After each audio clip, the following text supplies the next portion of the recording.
have on the menu for you today is a delicious example of cognitive dissonance. We have a main dish of the Gadsden Don't Tread on Me flag, paired nicely with the oh yeah, tread harder daddy thin blue line flag, and a tiny American flag side dish to not overpower the fascism flavor. Most of us know how difficult it can be to engage with the conservative. Besides being wrong about most social, economic, and political issues, they often contradict themselves, and it's hard to figure out where they really stand on issues. They want a small government, but are happy to let the government violate our privacy and our bodies. They want the right to bear arms, but support the militarization of police forces. They're proud of their Southern Confederate traditions, but God forbid you teach kids about why we had the Civil War. Let's go, Brandon! Joe Biden! Let's go, Brandon! Joe Biden! Let's go, Brandon!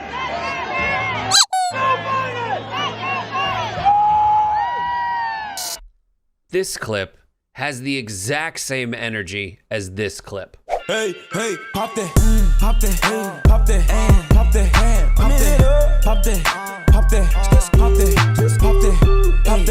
pop that, pop that. A very weird, very culty energy. Now, conservatives are adamant that they're not in a cult, but they always insist in thrusting their creepy worldviews in your face at every turn and making sure that you know you need to follow their leader or you will perish in flames. This guy is probably more excited about the chant he's doing than the concert he's at. Let's go, Brandon!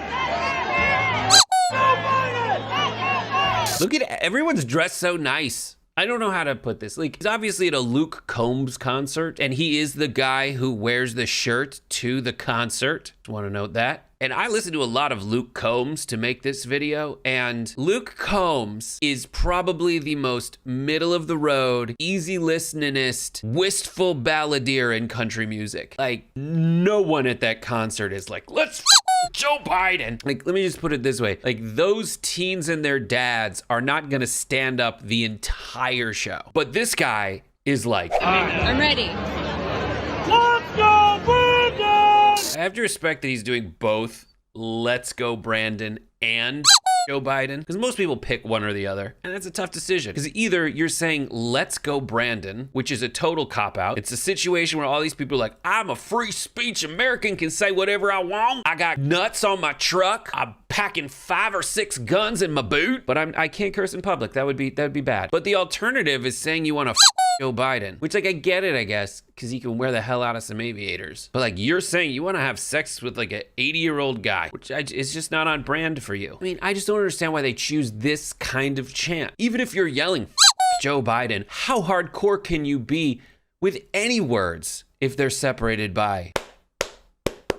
No one's like, I'm a cool person. I killed millions. I'm a mass murderer. But they don't seem to mind. Why? Because they're in a cult. They're already doing ridiculous things.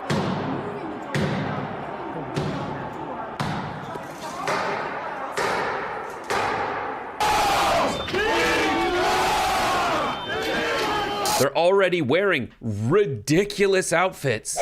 Whew, man. They put flags on things that aren't flags and they wear them or like tuck them into their waist belt. Like, people are out there with their families. And this guy's like, you know what? I should yell a bunch. I should get kids. I should get kids to yell or a code for So ridiculous. Yes, these two videos have the exact same energy, and I'm here for it, as long as the here, where I'm at, is different from the there that you're at. You want a free Ted Cruz sucks sign?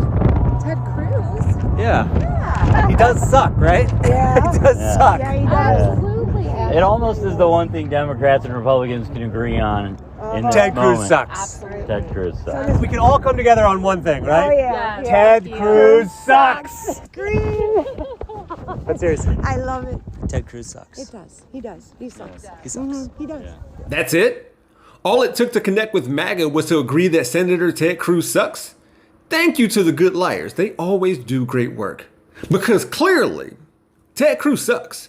And I should have known that him being bad at his job brings people together. Just this past weekend, Casey Musgraves called him out during her song High Horse, saying, "'Cause everyone knows someone who kills the buzz every time they open their mouth."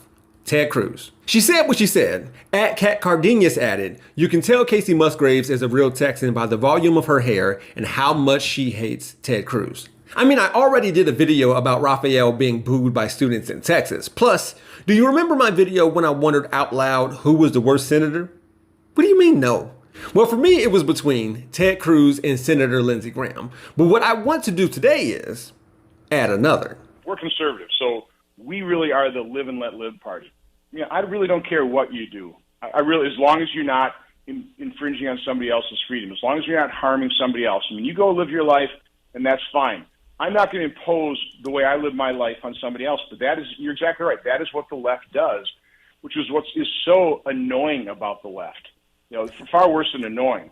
But they've got to shove everything down your throat. Senator Ron Johnson out of Wisconsin, famous for trying to overturn the results of the 2020 presidential election by installing fake electors through text messages. Now, this past weekend, he debated Mandela Barnes. Now, it was there where Johnson referred to a federal minimum wage as price fixing, as if providing people with, well, actually less than a livable wage will increase inflation and not corporate greed. During the debate, Ron Johnson tried to clarify his stance on abortion, encouraging people to go to whizfacts.com to see what he says, quote, for the record. So I visited the website and, amongst other things, he says, quote, "I fully support allowing the democratic process in each state to decide what point society should protect that life. I'll leave it to another bad senator to tell you why that's problematic." States' rights has been used to justify some pretty bad things in the past. Moving on, this is how Ron Johnson wants to decrease gun crime. If we want to cut down on crime, the overall macro issue is we need to renew faith, strengthen families, have more supportive communities. Another gun control law just isn't going to work. I've talked about it multiple times. States with better gun laws have lower firearm death rates. According to Giffords Law Center, Wisconsin has a C- grade on their gun laws, and their rate of gun violence is 15th nationally per Everytown research. Ron Johnson knows he opposes gay marriage. He denies calling Social Security candy and said he wouldn't cut Social Security and Medicare. Okay. He also downplays the insurrection and pretends to love the police. Let's give Mandela Barnes time to address this. Whenever I see a police officer, I go up to him and I say, "Thank you for your service." And if I have time, I say, please don't be dispirited by the loud few who are trying to defund you. I'm sure he didn't have the same interaction with the 140 officers that were injured during the January 6th insurrection. One officer was stabbed with a metal stake, another crushed between a revolving door, another hit in the head with a fire extinguisher. So when we talk about respect for law enforcement, let's talk about the 140 officers that he left behind because of an insurrection that he supported. The only question now is, does Mandela Barnes hate Ted Cruz too? I bet he does.